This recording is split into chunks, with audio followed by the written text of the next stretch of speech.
Welcome to From Stuck to Scaled, Growth Strategies for Small and Mid-Sized Businesses, your guide to navigating growth, transformation, and success in today's ever-changing business landscape. Each week, we'll dive into proven strategies, real-world case studies, and actionable insights designed to help small and mid-sized business owners scale smart, lead stronger, and grow faster. Let's get you unstuck and on the path to sustainable, scalable success. Now your host, Julio Gonzalez. Welcome to this week's episode of From Stuck to Scaled, where we empower small to mid-sized business owners and leaders to unlock their growth potential. Today, we're diving into a critical topic, growing your company with a capital partner. In the ever-evolving landscape of business, finding the right financial backing can be a game changer. We'll explore how partnering with a capital investor can propel your company to new heights, from expanding operations to enriching your strategic vision. Drawing on real-world case studies, we'll uncover what types of companies attract investors, the benefits of these partnerships, and how you can successfully navigate the process. Join us as we unravel the insights and strategies you need to determine if bringing a capital partner is the right move for your business journey. Today, we have the pleasure of welcoming Jim Tolbert to the podcast. With a career that spans decades in entrepreneurship and finance, Jim brings a wealth of experience in working with capital partners to help businesses thrive. After leaving McKinsey in 1996, he embarked on an entrepreneurial journey that saw him launch a loan company for trade school students and invest in various educational ventures, including a successful trade school in Birmingham, Alabama. As the founder and CEO of a rapidly growing career education company, Jim's insights into how business owners can effectively leverage capital partnerships offers valuable lessons for anyone looking to scale their operations. Today, he'll share his expertise, including the types of companies that attract investors, the benefits of financial partnerships, and strategic advice for those navigating these lucrative relationships. Let's welcome Jim to the show. Jim, welcome to From Stuck to Scaled. Hello, how are you doing? Good afternoon, Julio. Doing well. Thanks for being here. So I've already done your intro, but tell our listeners a little bit about yourself. Sure, I'd be happy to. So I began my career, well, first of all, backing up even further, I grew up on the East Coast. I grew up in Baltimore, Maryland. Okay. Went to University of Pennsylvania, Wharton undergrad. My first job out of college was in investment banking. I worked in mergers and acquisitions for Morgan Stanley. I then went to University of Chicago, got my MBA, and had the privilege of working for McKinsey and Company for several years in their Chicago office. I left McKinsey and decided to pursue an entrepreneurial path. And I worked on a startup that provided tuition financing for students that go to trade schools. And I was sort of putting two parts of my life together and coming up with that, what sounds like esoteric business idea. I had done financial institutions and consumer lending work at McKinsey, and then I grew up in this industry called trade schools. My dad had trade schools in Baltimore, Maryland. So after setting that up, it sort of led to a very interesting path that kind of led me over the next 20 years of my life. And it was in the course of setting up that company and reaching out to trade school owners that I met a trade school owner in Birmingham, Alabama, who was interested in bringing in investment capital to grow his company. He mentioned to me that he had all kinds of plans to grow his company. He needed capital to do it, but he didn't want to put his kid's trust fund on the line in order to do it. So I ended up introducing him to a private equity firm in Chicago. We ended up investing in his company. I moved to Birmingham and became the CFO and the junior partner of the company. And we very successfully grew the company from $9.5 million to $55 million of revenue in 4 years. So it kind of showed what the impact having investment capital could do on a business owner and his plans. When we exited that investment, I decided I wanted to start my own platform of acquiring and operating trade schools. So I started a company, partnered with the same private equity firm that I had in that previous venture in Birmingham, and then proceeded to look for an acquisition and eventually found one in El Paso, Texas, a wonderful trade school in El Paso. And after we acquired the company, and I was now the CEO and the largest shareholder of the company, we opened up 7 additional locations in 4 states and significantly expanded that company. And I ended up running that company for 15 years. Wow. And we grew from 3.5 million of revenue to $88 million of revenue over that time period. So since exiting that investment a couple, 3 years ago, I am now working with companies and I'm working with executives to raise capital and to potentially acquire other companies. So let's talk about that because raising capital is something that a lot of businesses are very hesitant to do. I'm going to owe millions of dollars, and what happens if that falls through. So talk to me a little bit about what companies you do see coming out to raise capital, and for those that don't, why don't they, or how do you get them to really empower themselves to succeed? Well, that's a great question, Julio. And first of all, let me break down capital. It's a fairly generic term. And for the sake of simplicity, I'll say there's two types of capital. There's equity capital, where someone buys shares or a part of your company or invests in a part of your company. And then there's debt capital, where a bank or some other institution is lending you the money. And there are trade offs between the two. And my strategy was always to work with equity partners and for these private equity firms. And when they came in, and in the two situations I invested with them, they not only put in equity or ownership stake in the company, they also brought in other debt. So I actually was working with a combination of equity and debt. Now, if somebody is going to go out and say, hey, I don't want to dilute my ownership, I don't want to share my ownership with the company, and that's one of the costs of taking in an equity partner, they can certainly go to a bank. And there's all kinds of opportunities to either go to a senior lender, to get an SBA loan. Um, but often those lenders will require a personal guarantee, which means if you don't repay that loan, they can go after your other personal assets. And again, every deal is structured differently, but that's not an uncommon way to do it. But if you go the debt route, then you don't have a partner and you don't dilute your ownership interest. I chose because I was always looking for a partner that could help me grow the company. I didn't mind diluting my shareholdings. I didn't mind even being in my situation, a minority shareholder, because my vision was to grow a much larger company. And I really do, in many ways, credit my financial partner for helping me see the growth that I just shared with you over the 15 years that I ran the company. So, again, there are trade-offs. There's no such thing as a free lunch. But if you have an aspiration to grow your company, then bringing in some type of capital is certainly a way to do it. Thank you for that distinction because that's one that a lot of people don't get. And I was just automatically going down the equity uh, path, not even thinking about the debt path. So thank you for bringing that up. um, what about the types of companies? What types of company? At what point are you seeing, or should companies think about bringing on an equity partner? Okay, so there's a few sort of minimums. And first of all, the equity investors that I work with don't do startups. That's more for angel investors, that's more for venture capital. The second thing is they're looking for companies that are profitable. The private equity investors I work with don't want to do turnaround situations. They're looking for a company that has demonstrated the ability to to generate earnings over an extended period of time. Now, the other thing they're looking for is a senior executive, a CEO, or a management team that they can back.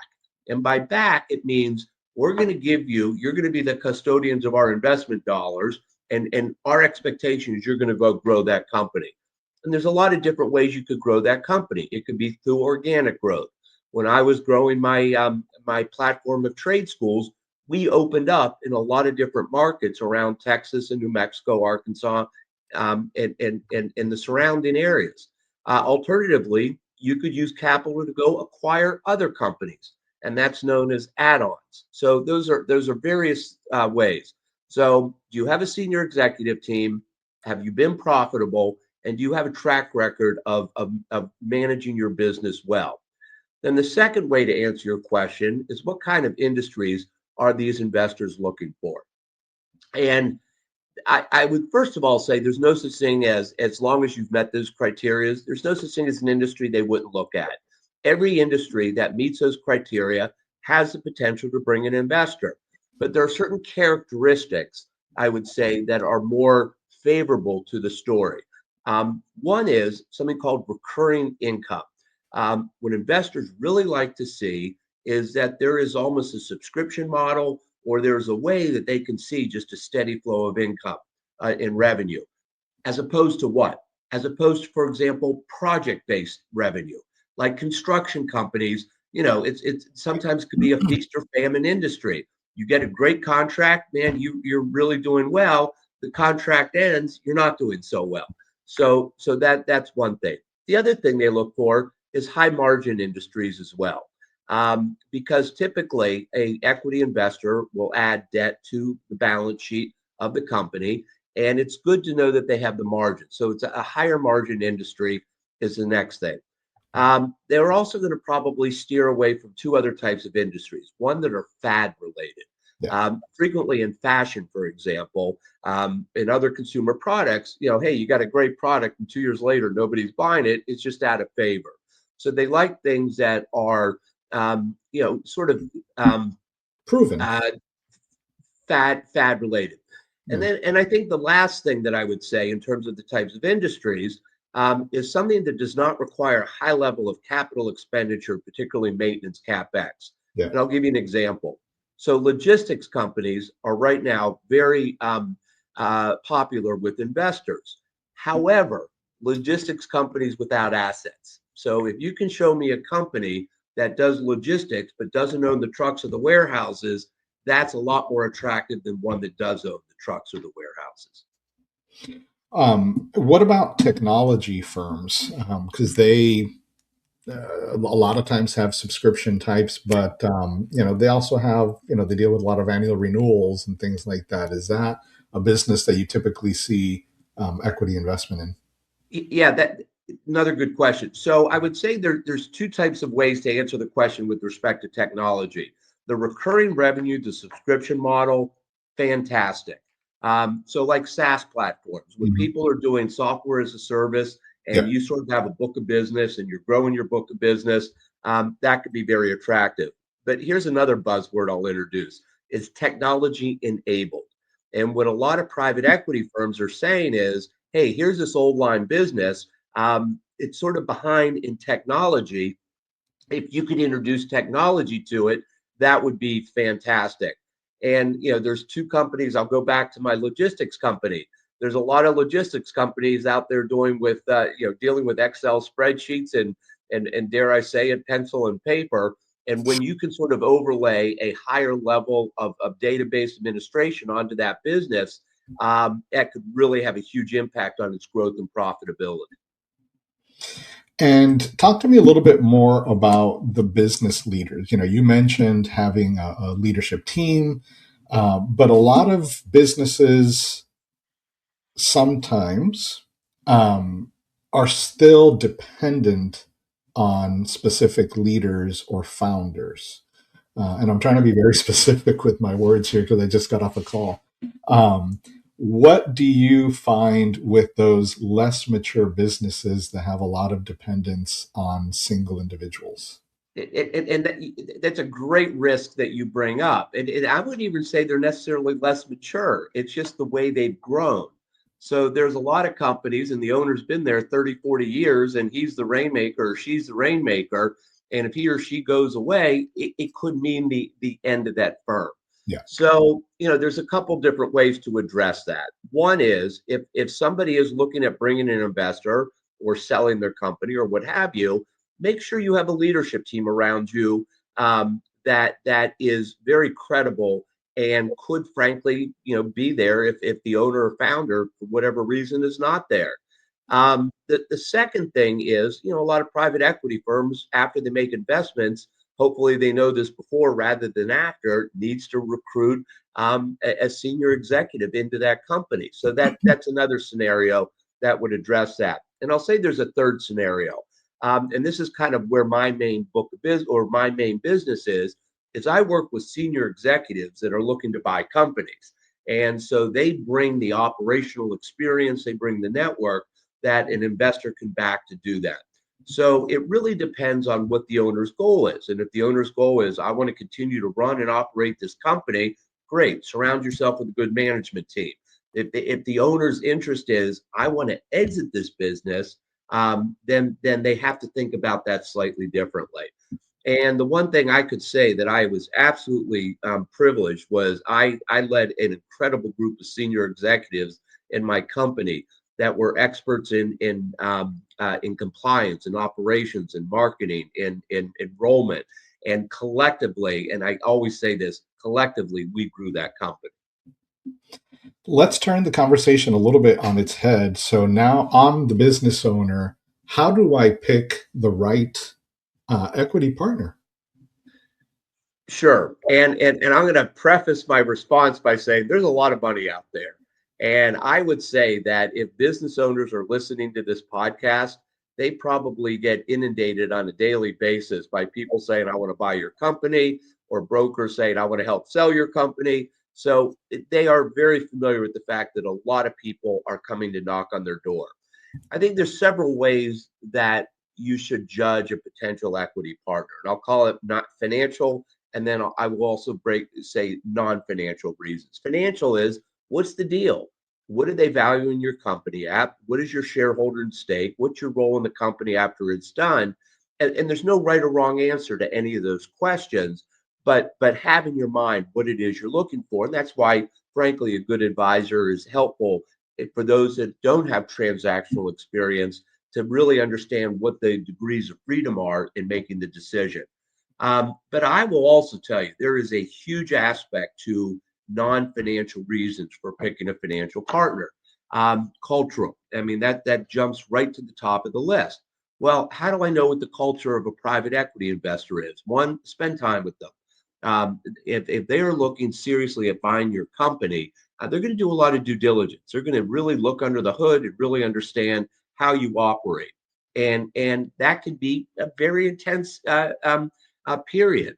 But you will get to know that partner during that period of time when they're doing their due diligence, anywhere from their communication style to how they handle unknown information or what have you. And I would say the other thing too, is references. And most private equity firms are used to this question. And you should be able to say, would you give me the name and phone numbers of several companies who you back? And I'd like to talk to their leadership team and like to hear how their experience was working with you. Obviously, without sharing, names, do you have any? And I'll go both ends. Really successful stories or really unsuccessful stories, that you'd be willing to share with our listeners. Yeah, I mean, probably again, I'm going to go back to that story in Birmingham, and I always jokingly said that was textbook private equity. That was the way it was supposed to work. So this executive, he had two locations. The name of the company was Virginia College, and he had two locations, one in Birmingham and one in Huntsville. And he said, I think there's a lot of other markets I want to open campuses in, but as I said earlier, you need the capital. I played, I think, an important role in that story. I went there, as I mentioned, as the CFO. I am not an accountant. I'm not a CPA, but I went down there to become the link between the executive team and the CEO had a phenomenal executive team in place and the investors who happen to have been in Chicago. And there's a lot of communication that needs to go on, and the style of communication and what information gets conveyed is very important in running a smooth operation. So I, played, I think, a fairly pivotal role, not running the company, but providing that linkage between the investors and the company. And then, it's about telling the investors what you're going to do. That's usually communicated through budgets and strategic plans and going out and executing it. And I thought for 4.5 years, we kept our nose to the grindstone, and it turned out to have had a great outcome for everybody involved. So let's say I am a hidden gem and no one's been courting me at this point, but I'm thinking of going out there and looking for an equity partner. Where do I start? What do I need to start working on my side, maybe before even going to market or reaching out to someone like you? Well, and there are, and I not many really come to mind, but there are a host of professional advisors that prepare companies for sale. And I would say Google it, ChatGPT it. If your listeners are member of Provisors, no doubt there is a group within Provisors that does this. I've met these people multiple times, and and really what their marketing comes down to is if you're thinking about bringing an investor, you're thinking about selling the company. It's not something you just decide one day and you start doing it. It's something you prepare for over a period of time. Are your books do you have audited financials? And if they're not audited, are they fairly reliable? One of the things that's very common when an investor looks at your company is they do something called a quality of earnings, Q of E. And they bring in their own accountants like their auditors, and they say, hey, they presented these books to us. Are they right? And if there's much of a material movement between what you say and what the quality of earnings advisor says, that could be a problem. You asked me earlier about the leadership. Have you set it up that there's a leader beyond yourself? The third thing is, do you have a strategy? What are you going to do with the money? And if the money is, and if the answer is I'm going to put it in my pocket, well, that's not always the answer the investor's looking for. But in the situation that I shared with you, what are you going to do with the money? Well, we're going to open a campus in Jackson, Mississippi. We're going to open a campus in Mobile and Pensacola and these other communities. And it was a very plausible, thoughtful strategy. How are you going to grow the company, and how are you going to return our investment? Do you see a lot of cases where an equity deal has turned into a complete exit? Oh, absolutely. And in fact, there's a fairly common expression in the world of private equity called two bites of the apple. And typically, what will happen is a CEO will sell a portion of his company or her company at the beginning, and they either become a minority shareholder. It's usually most equity firms I deal with are looking for a control interest, but they still maintain a substantial portion of ownership in the company. And then what happens is 4 to 5 years later is they sell again. They sell to another investor, potentially a larger investor, and that's why the cliche second bite of the apple comes in. So in the situation with the CEO I worked with, he sold a little bit of his equity, made some good money day one. He made a lot of money at the end of that 5 year period when the entire company was sold and he decided to retire. So that is absolutely not an uncommon scenario. And what about deal structure? I mean, every deal I'm sure is going to be different. But what are some things to specifically look for? Either what is included or what was not included that should have been. Well, the first thing is, what's the purchase price? And usually the way private equity looks is this is a multiple of your EBITDA, earnings before interest, depreciation, and taxes and amortization. And that is, and why it's become so common, it's sort of a proxy for the operating cash flow of the business. It's take out debt, take out taxes. What is this company generating as a company? So the first thing is how much am I getting paid for a dollar of EBITDA? And you can look at a bunch of benchmarks, some are common, and so anyway, that's the first thing. The second thing is, are they going to ask for any seller financing? Are they going to ask for the company that is either raising capital to provide some of the debt to it? And again, that could be a good deal. It's part of the leverage that a lot of these investors look towards, or in order to consummate the transaction or not. Another not uncommon deal term is rolling equity. So if you're going to get money up front, are you willing to invest in the company too? And that is a huge signal by the investors, which is, if I give you capital, are you willing to invest next to me because you believe in yourself and you believe in what you're doing and you believe in the strategy? So rollover equity is another piece of it. And this gets down to kind of valuation, but when the dust clears, the value of the company, how much equity, et cetera, what is your equity? And very importantly, what could your equity be? Because a lot of the ways these deals are structured is the CEO in particular, or the senior management team, earns their equity over time. So when the investor says, I've made my money, I've hit my bogey in terms of returns, you get everything above that.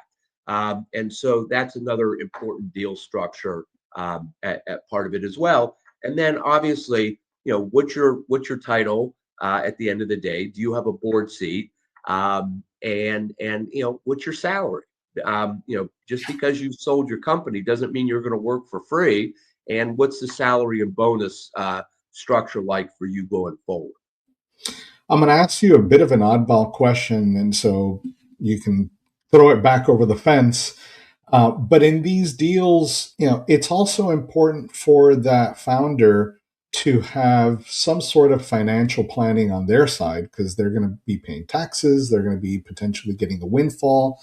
Do you counsel founders, or do your partners counsel founders? How does that work from your perspective? And I may have to bat that question back to you, and I'll tell you why. I would be doing your listeners a disservice to answer it. There really are a whole slew of professionals out there who are trained to respond to kind of what are the individual tax implications. If it's a stock deal, if it's an asset deal, if I roll equity, there's a whole slew of implications in terms of what that could mean to you from a tax planning or a wealth planning. And I just know a ton of fantastic wealth advisors that I know would be happy to answer that question. You at least coach them on, make sure you get somebody to help you out. I would say two things. Not only should you have that tax or financial planner to help you think through the process, you also are going to need your own attorney.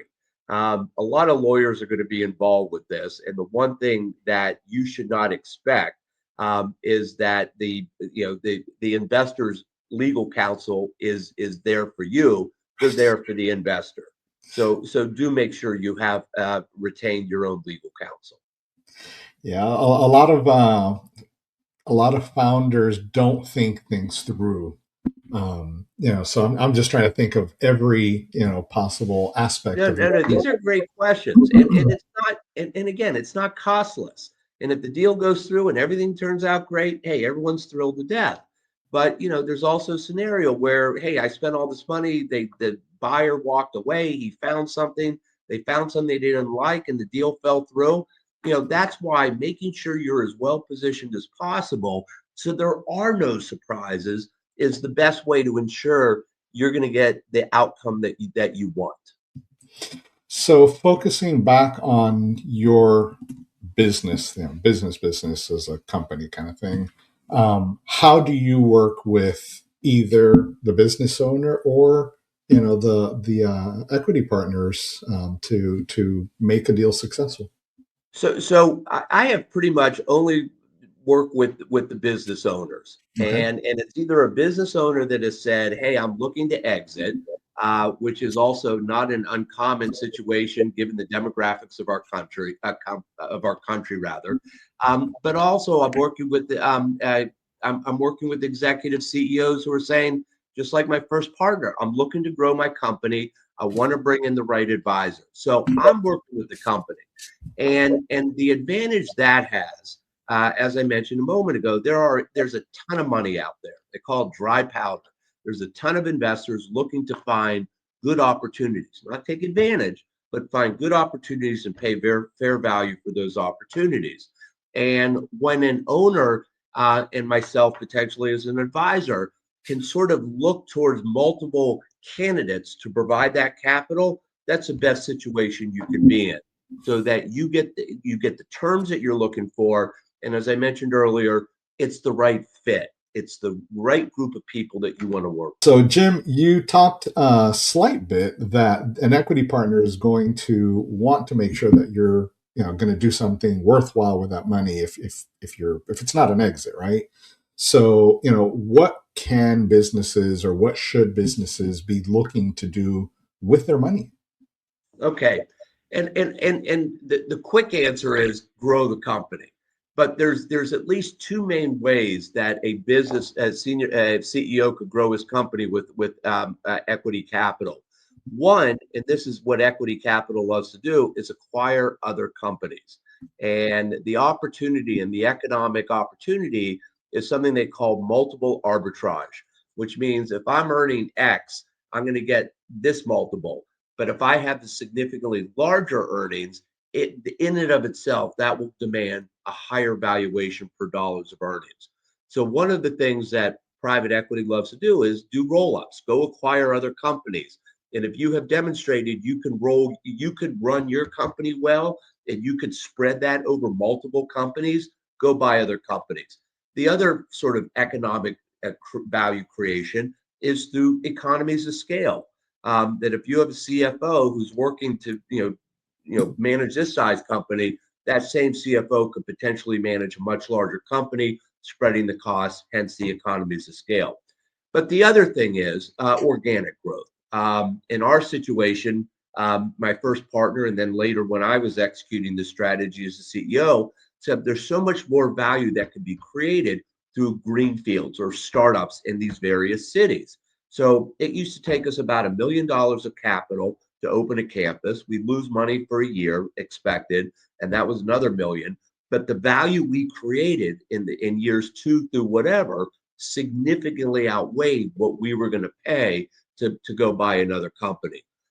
So those are the two big things that I would say could be done with capital. And last question, we are recording this in the beginning of the year. We've seen the Fed rate go down a little bit. Are you seeing any kind of changes in the equity market, M&A? What have you heard, around, the future of 2026?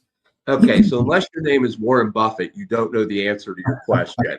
Well, Warren can make his own market. But again, like everything else, there's headwinds and tailwinds. I am just continued to be blown away by how the markets are reacting to artificial intelligence and AI, the amount of capex that's generating. I hope we're not going through another dot-com bubble. But a lot of economists said, like the internet, this is just going to have a fundamental impact on our economy. And I think all of us with money in the stock market are happy to be saying, "Hey, I'd like to ride this wave for a little longer." Things that worry me are, the restrictions on free trade, particularly tariffs. And regardless of what your politics are, anything that creates higher costs or artificially sort of limits our markets is something that worries me. And I certainly hope that doesn't become the dominant conversation in 2026. I am with you there. And Jim, as you know, no one leaves the podcast without providing some actionable tips that our listeners can implement today to, positively impact their business. So what can you tell our listeners? There's a few tips that if raising capital is something you've considered, make sure your company is ready to raise capital for all those examples I gave of making sure your books are in good shape, making sure you got a good management team.